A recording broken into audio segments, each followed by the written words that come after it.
उसने इस औरत के साथ दूसरी शादी की थी। परसों आई है ध्यान के कहती अम्मी भी जुल्फकार नूं ओहदे मां प्यो ने भरावां ने कुट के घरों कढ़ दिता वा।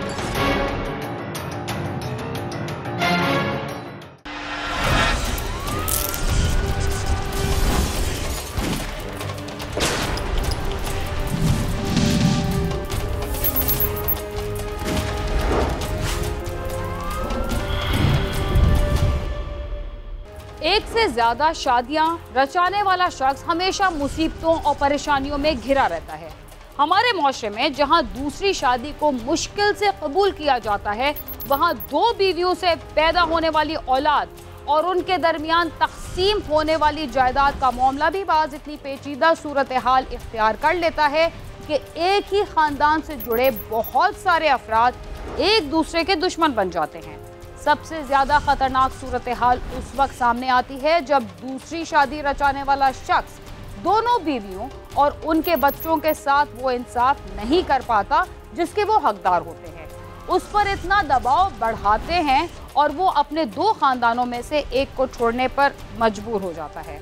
अगर उसके पास इस बात का कानूनी और इखलाकी पहलू मौजूद ना हो तो दबाव और परेशानी में वो ऐसा फैसला भी कर बैठता है जो उसकी जात के साथ दो खानदानों को भी तबाह बर्बाद कर देता है। अक्सर औकात इंसान जज्बात की रौ में बहकर या किसी जज्बे की कैद में होकर कोई ना कोई ऐसा काम जरूर करता है जो उसे वक्ती तौर पर तो फायदेमंद दिखाई देता है, मगर वही काम या सोच बाद में इंतहाई संगीन रुख इख्तियार करते हुए जानलेवा सूरत हाल से भी दो चार कर देती है। ज्यादातर वाकयात में तो यही देखा गया है कि रुपए पैसे समेत जायदाद का हुसूल और कई दूसरी चीज़ों का लालच ही इंसान को कहीं का नहीं छोड़ता। बुरेवाला में भी एक ऐसा ही वाकया पेश आया जहां हर्ष और हवस की रो में बहने वाला एक शादीशुदा मर्द और शादीशुदा औरत पै दर पै ऐसी गलतियों के मुर्तकिब हुए जो इब्तिदा में तो उन्हें इंतहाई फायदेमंद दिखाई दी, लेकिन वक्त गुजरने के बाद उन्हें महसूस हुआ कि उन्होंने जो कुछ किया है उससे छुटकारा हासिल कर लिया जाए तो ज़्यादा मुनासिब है, मगर तब तक बहुत देर हो चुकी थी। आइए देखते हैं इस सूरत हाल में दूसरी शादी रचाने वाले शख्स ने क्या फैसला किया और उसका क्या नतीजा निकला।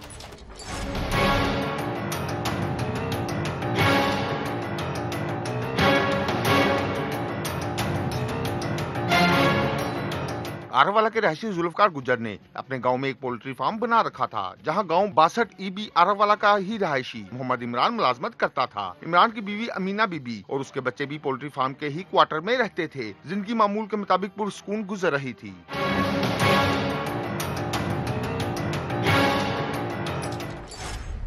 बाज़ दफा इंसान की कोई ना कोई खूबी भी उसके लिए मुसीबत का बायस बन सकती है। आमना बीबी में चाहे कोई और खूबी थी या नहीं, मगर वो बहुत खूबसूरत थी और यही खूबसूरती उसके शौहर और बच्चों के लिए मुसीबत का बायस बन गई। लेकिन उसने बहुत सारी दीगर परेशानियों से बचने के लिए एक ऐसे परेशानी को गले लगा लिया जो उसके ख्याल में उसे तमाम परेशानियों से निजात दिला सकती थी। आइए देखते हैं उसने क्या फैसला किया। इमरान पोल्ट्री फार्म में काम करता तो उसकी बीवी अमीना भी सफाई सुथराई समेत कई कामों में हाथ बटा देती थी। इमरान को पोल्ट्री फार्म में काम करते हुए चंद माह ही गुजरे थे कि पोल्ट्री फार्म का मालिक जुल्फकार अमीना की जुल्फ का असीर हो गया। अमीना ने भी उसमें दिलचस्पी दिखाई। यूं दोनों के दरमियान तल्लुकात हो गए। इमरान इससे बेखबर था, मगर दोनों की मुलाकात में एक बड़ी रुकावट भी था।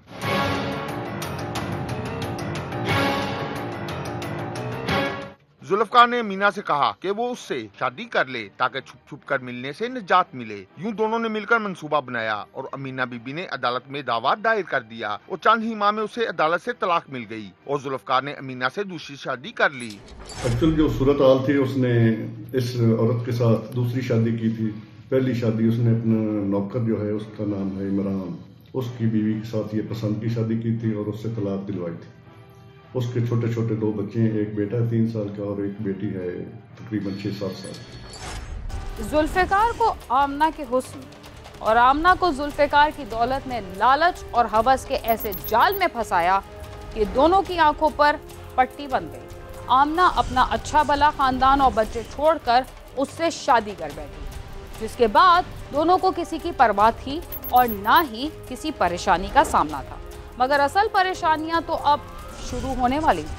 के खानदान की तरफ से तो उसकी दूसरी शादी पर कोई बात ना हुई, मगर जुल्फकार के लिए ये हंगामा खेज थी। उसकी पहली बीवी और खानदान वालों ने खुलकर दूसरी शादी की मुखालफत की और दबाव डाला कि अमीना को तलाक दे, क्योंकि उसे जायदाद में से हिस्सा देना पड़ेगा, जो कि खानदान वालों को किसी सूरत गवारा नहीं।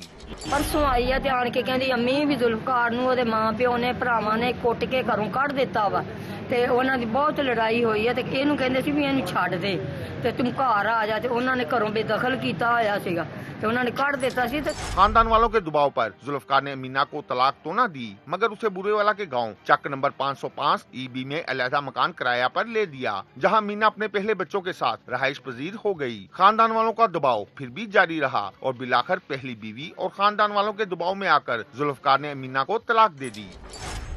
कहते हैं मुद्दई लाख बुरा चाहे तो क्या होता है, वही होता है जो मंजूर खुदा होता है। वक्त गुजरने के साथ जब जुल्फिकार को मुश्किलात ने अपने पंजे में जकड़ा तो उसने आमना को तलाक दे दी, मगर यहाँ भी कुदरत उसके आड़े आ गई। ऐसा क्या हुआ, आइए देखते हैं। जुल्फकार ने ज़बानी और तहरीरी तौर पर अमीना को तलाक दे दी, मगर अमीना हामला थी, जिसकी वजह से तलाक मुयस्सर ना हो सकी। और जब जुल्फकार को इसका इल्म हुआ तो उसने अपने खानदान वालों को समझा बुझाकर चंद माह के लिए खामोश करवा लिया और अमीना के पास आना जाना बहुत कम कर दिया और ज्यादातर अपनी पहली बीवी के पास ही रहता था। अभी इस बात को चंद हफ्ते ही गुजरे थे कि एक सुबह अमीना के बच्चों ने चीखते चलाते हुए रोना शुरू कर दिया। मासूम बच्चों की चीखों पुकार सुनकर हमसाये वहां आ गए और जब बच्चों से पूछा तो उन्होंने कहा कि मां नहीं उठ रही। जब लोगों ने देखा तो अमीना मुर्दा पड़ी थी, उसके गले पर दबाए जाने के निशानात थे। इस बारे मालूम होने पर जुल्फकार भी वहाँ आ गया और पुलिस को इतला कर दी गयी। इतला मिलते ही पुलिस मौके पर पहुँच गयी। पुलिस ने लाश पोस्टमार्टम के लिए भिजवाकर नामालूम अफराद के खिलाफ मुकदमा दर्ज करके तफ्तीश शुरू कर दी। 22/11/2018 को हमें मैसेज इतला मिली कि 505 गांव में एक माई का कत्ल हो गया, तो हम फौरन मौके पर पहुंचे। होमिसाइड की टीम भी हमारे साथ थी, तो देखा तो माई की डेड बॉडी चारपाई पड़ी हुई थी और उसके गले पर गला दबाने के खराशी। पुलिस की तफ्तीश की गाड़ी इंतहाई सुस्त थी, मगर जुल्फकार अपनी बीवी के कातलों के बारे में जानने के लिए बेचैन था। उसने पुलिस अफसरान से राब्ता किया और यूं अफसरान ने एक खसूसी टीम तश्कील देकर कातलों का फौरी सुराग लगाने का हुक्म दिया। तो हमने फौरन उसके जो खामिंद है, उसका नाम है जुल्फकार वल मुश्ताक गुज्जर, ये बाट ही भी करेशी है, उससे राब्ता किया तो उसने कहा कि मैंने सुबह से 27-28 काले कर चुका हूँ, तो मैं जल्दी पहुँच रहा हूँ। वो जब आया तो उसने जल्दी से हमें एक एप्लीकेशन दे दी मुद्दई बनने के लिए। दूसरों के मालो दौलत पर नजर रखने वाले या उसे नाजायज तरीके से हासिल करने वाले चाहे जितने भी कानूनी तरीके इख्तियार कर लें, वो हमेशा नुकसान में रहते हैं। आमना और जुल्फिकार की दास्तान यहीं ख़त्म नहीं होती, बल्कि उसमें एक और मोड़ भी आने वाला है। मगर यहाँ वक्त हुआ एक मुख्तसर से वक्फे का, जिसके बाद हम दोबारा आपके साथ होंगे। तब तक आप समा के साथ ही रहिए।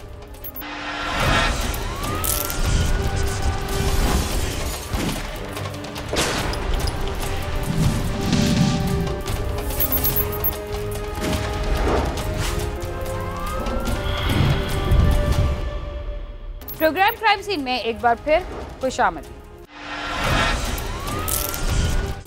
वक्फे से पहले आप देख रहे थे कि आमना को किसी नामालूम शख्स ने कत्ल कर दिया था, मगर मुजरिम खास कितना ही चालाक क्यों ना हो, वो अपने जुर्म का कोई ना कोई सबूत जरूर छोड़ जाता है, जिसके लिए बस देखने वाली आंख होनी चाहिए। कत्ल की इस वारदात में भी मुजरिम कुछ सबूत छोड़ गया था, जिसे देखने के लिए इंसानी आंख के बजाय उसकी बनाई हुई मशीन काम आई। वो सुराग क्या था और पुलिस के हाथ कैसे लगा, आइए जानते हैं। पुलिस ने इलाके के मशकूक अफराद को शामिल तफ्तीश किया, सबसे पूछताछ की, मगर कातिल का कोई सुराग ना मिल सका, जिस पर पुलिस ने इलाके की जियो फेंसिंग करवाने का फैसला किया। और यूं पुलिस को मालूम हुआ कि 21 और 22 नवंबर की दरमियानी शब जब कत्ल हुआ तो अमीना के खावंद जुल्फकार गुज्जर का मोबाइल फोन भी इसी इलाके में एक्टिव था, जबकि जुल्फकार पुलिस को बयान दे चुका था कि वो आरफ वाला में था, जहाँ उसे कत्ल की इत्तला मिली।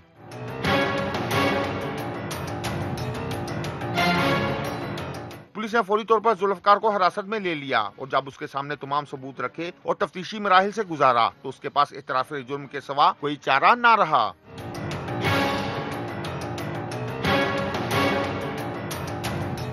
पुलिस हुकाम के मुताबिक तफ्तीश में मालूम हुआ कि जुल्फकार ने अपने खानदान वालों के दबाव में आकर अमीना को कत्ल करने का मंसूबा बनाया और फिर उस रात वो अपने एक मुलाजम मुमताज अहमद के साथ मिलकर वहां आया। उसे मालूम था कि बाहर से दरवाजे की कुंडी कैसे खुलती है। वो अंदर आया जहां अमीना और उसके बच्चे सो रहे थे। दोनों ने खामोशी से अमीना को गला दबाकर कत्ल किया और चुपचाप चले गए। पुलिस ने मुमताज अहमद को भी गिरफ्तार कर लिया है। उसकी जो हालात थे वो हमें मशकूक लगे। हमने उसको फौरी तौर पर अपनी तहवील में ले लिया, इंटेरोगेशन की, और इंटेरोगेशन के दौरान ये बात साबित होगी कि कत्ल इसी ने किया है। उसने तफ्तीश का रुख चेंज करने के लिए पहले दिन को आया था, उसको अपनी बेगम को अपने एतमाद में लिया और रात को आकर उसको गला दबाया। इसने गला दबाया और जो इसका नौकर था मुमताज, उसने उसकी टांगें पकड़ी थी और जाते हुए वो जो दरवाज़ा है उसकी एक जो है ना दरवाजे की वो फटी सी वो उखड़ी हुई थी, उसके अंदर से हाथ डालकर अंदर से कुंडी लगाई और दीवार फैलाकर फरार हो गए। ये इन्होंने उसके साथ जुल्म किया। ये दोनों बंदे अरेस्ट हो गए, तस्लीम भी कर चुके हैं। ये गुनहगारों को चलाना। मकतूला के उर्सा ने अरबाब इख्तियार से मुतालबा किया है कि मुलजमान को जल्द अज जल्द गिरफ्तार करके कैफरे किरदार तक पहुँचाया जाए। और जज साहब नूं आखो साडे गरीबां दा कोई इंसाफ कर देण। जज नूं आखो, इमरान खान नूं आखो मेरे बच्चियां दा इंसाफ कर देण। इन्हां मेटरां यतीमां दा कोई कर देन। इन्हां दा कोई वसीला नहीं। पुलिस हुकाम के मुताबिक तफ्तीश मुकम्मल करके जल्द ही चलान अदालत में भिजवा दिया जाएगा। कैमरामैन आफ्ताब नजीर और साथी रिपोर्टर असगर अली जवेद के साथ आमिर शहजाद, समा बुरेवाला।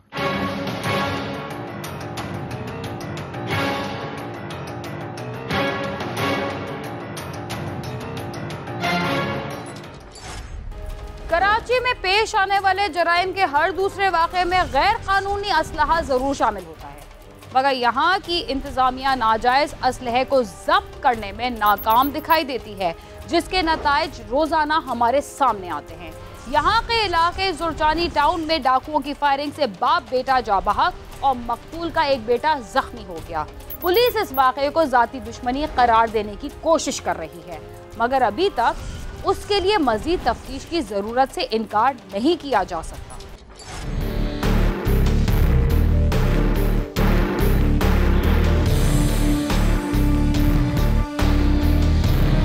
कराची में कानून नाफिज करने वाले इदारे और हुक्मरान सब अच्छा होने का दावा करते नजर आते हैं, लेकिन हकीकत यह है कि शहर के वासी डाकू के रहम करम पर ही जी रहे हैं, जिन्हें कभी भी किसी गली, किसी रोड या किसी मुकाम पर दंदनाते डाकू लूट लेते हैं।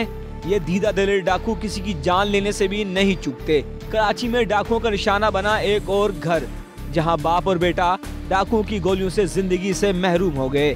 कराची के इलाके सुजानी टाउन में रात गए काम से वापस आने वाले नौजवान सलमान को उसके घर के करीब दो डाकुओं ने घेर लिया, जिसे यरगमाल बनाकर डाकू घर में दाखिल होना चाहते थे, लेकिन इस दौरान सलमान ने शोर मचा दिया, जिसे सुनकर घर में सोता हुआ उसका वालिद और दीगर भाई घर से बाहर निकले तो उनकी डाकुओं से हाथापाई शुरू हो गई और इस हाथापाई के दरमियान डाकुओं ने उन पर फायरिंग कर दी।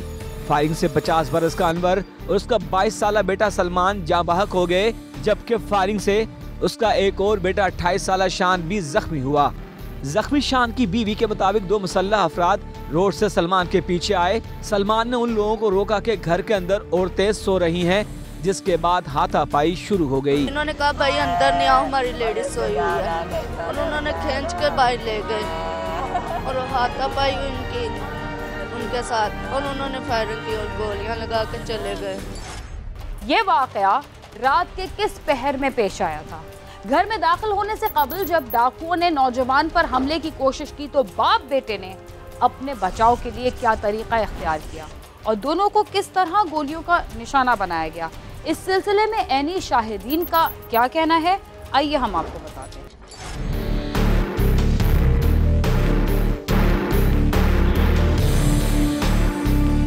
मकतूल अनवर 6 बच्चों का बाप था। उसका बड़ा बेटा सलमान मोबाइल की इजी लोड की दुकान चलाता था।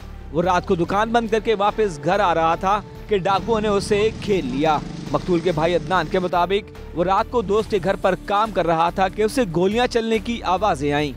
जैसे उसने गेट बजाया, बूट कर आगे और शोर मच रहा, तो मैंने कहा पता नहीं किस चीज़ का शोर है। यहाँ से भागते भागते लड़ते लड़ते भागे, वहाँ से निकल के बाहर आऊँ और जैसे वहाँ से निकल के बाहर फिर तो आपको पता फायरिंग उन्होंने शुरू की, ना तो आवाम आ सकी ना तो हम कुछ कर सके।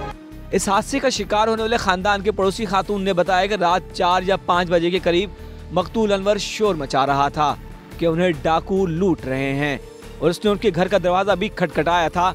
जब वो बाहर निकले तो लड़ाई हो रही थी और उनकी आंखों के सामने ही डाकुओं ने बाप और उनके बेटों पर फायरिंग की थी। इनका जो मियां है उसको पहले गोली लगी है, फिर इसके ससुर ने हमारा दरवाजा बजाया कि बाहर निकलो, हम लूट रहे हैं, हमें मारने के लिए आ गए। ये हुआ, फिर उन्होंने उधर जाके गोली मार दी इनको भी। समा ने इस हवाले से पुलिस का मौक़िफ़ लेने की कोशिश की, लेकिन पुलिस हुक्काम कैमरे के सामने आने से हिचकिचाते रहे। ताहम पुलिस का ये कहना था कि दोहरे कत्ल की ये वारदात डकैती मुज़ाहमत का शाखसाना नहीं है, बल्कि ये वारदात ज़ाती दुश्मनी का नतीजा है। फायरिंग करने वाले मुल्ज़िमान और मकतूलीन में 2 रोज पहले भी झगड़ा हुआ था। हमलावरों ने SMG और पिस्टल से 4 फायर किए और लड़ाई के दौरान सर पर पत्थर लगने से एक हमलावर भी जख्मी हुआ था। ताहम इस वाक़े की मज़ीद तफ्तीश जारी है। कैमरामैन एरिक परेरा के साथ सालिक शाह, समा, कराची। नाजायज असलहे के खिलाफ चलाई जाने वाली मुहिम के बावजूद कराची में अब तक चोरों, डाकुओं और दूसरे जराइम पेशा अनासर के पास इतना असलहा मौजूद है कि उन्होंने शहरियों की जिंदगी अजाब में डाल रखी है। इस वारदात में इस्तेमाल होने वाला असलहा इस बात की सबसे बड़ी मिसाल कही जा सकती है। इसके साथ ही क्राइम सीन अपने इख्तिताम को पहुंचता है। अगर आप हमसे रब्ता करना चाहते हैं तो हमारा पता है cs@sama.tv। इसके अलावा आप YouTube, Facebook और Twitter पर भी हमसे रब्ता कर सकते हैं और हमारा प्रोग्राम भी देख सकते हैं। बीना खान और क्राइम सीन की टीम को इजाज़त दीजिए और देखते रहिए समा।